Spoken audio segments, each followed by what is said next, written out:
Ada 5 pokok yang langsung diisyaratkan oleh Nabi SAW supaya setiap muslim fokus mempelajari yang 5 ini dulu sebelum belajar pada ilmu-ilmu yang lainnya.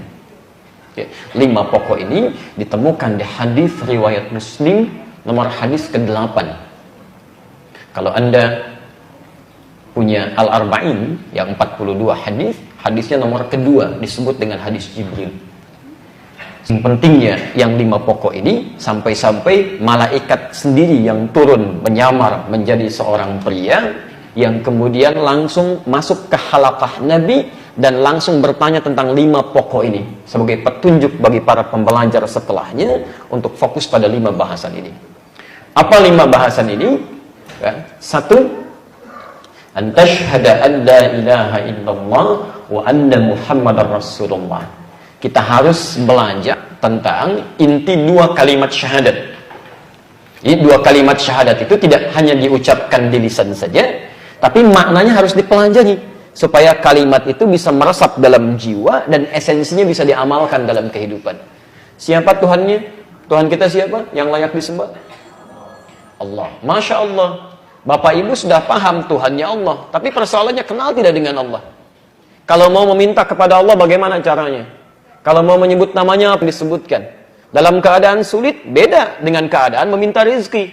Beda dengan keadaan saat ada masalah. Beda dalam keadaan saat kita misalnya disakiti oleh orang lain. Ada nama-nama khusus yang melekat pada dirinya.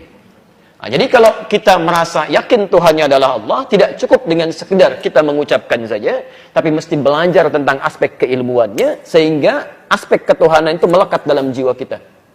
Orang-orang yang tidak belajar tentang ilmunya ini, akan jadi persoalan. Diberikan supermi, pindah keyakinan. Diberikan kemudian jabatan, bisa berubah keyakinan. Menemukan pasangan hidup yang baru, agamanya bisa digadaikan. Ini bisa berubah. Karena itulah ketika Allah menyampaikan kalimat Tuhan yang layak untuk disembah, itu bersanding dengan pengetahuan. Quran surah ke-47 Muhammad ayat 19. Fa'lam annahu la ilaha illallah. Fa'lam, mesti punya ilmu. Diterjemahkan maka ketahuilah, yang tepat mesti punya ilmu untuk menetapkan bahwa tiada Tuhan selain Allah. Nanti ilmunya disebut dengan ilmu tauhid. Baik, dan ini sudah kita bahas. Ya, setahun kita belajar ini. Bismillah. Ya, ini telah kita bahas. Ilmunya disebut dengan ilmu tauhid. Baik. Yang kedua, mohon maaf, kalau ilmu tauhid sudah dipelajari, dari itu Masya Allah 13 tahun, mohon izin, 13 tahun Nabi mengajarkan ilmu tauhid ini bagi 40 orang sahabat tadi itu. Bayangkan 13 tahun. Dan Anda ingin menyingkatnya dalam 13 hari. 13 tahun dia bisa dibayangkan. Belajar tentang tauhid ini, setelah itu baru muncul turunan yang lain. Ya. Setelah mau masuk ke tahun ke-13, baru turun kemudian pelajaran tentang salat. Wa tuqimas shalah, kedua salat. Jadi kalau kita sudah kenal Allah, sudah paham dengan Allah, mau mengikuti tuntunan Rasulullah, jangan dulu belajar yang tinggi-tinggi. Kedua, kata Nabi, saya kembalikan, wa tuqimas shalah. Dan menyempurnakan salatnya, belajar tentang salat. Saya kembalikan ini hadisnya tadi yang saya bacakan. Maaf, supaya lebih mudah memahami ini, saya alihkan ke poin-poin ini. Kedua, salat. Jadi kalau sudah kita mengatakan muslim, belajar tentang tauhid supaya melekat kekuatan dalam jiwa kita, dan saat dipersoalkan oleh orang lain kita bisa jawab, jadi tidak cukup kemudian saya yakin Tuhannya Allah, begitu dipersoalkan orang lain kita diam, itu tidak baik. Kita harus punya argumentasi untuk menguatkan keyakinan kita. Nah setelah itu apa yang dipelajari? Salat.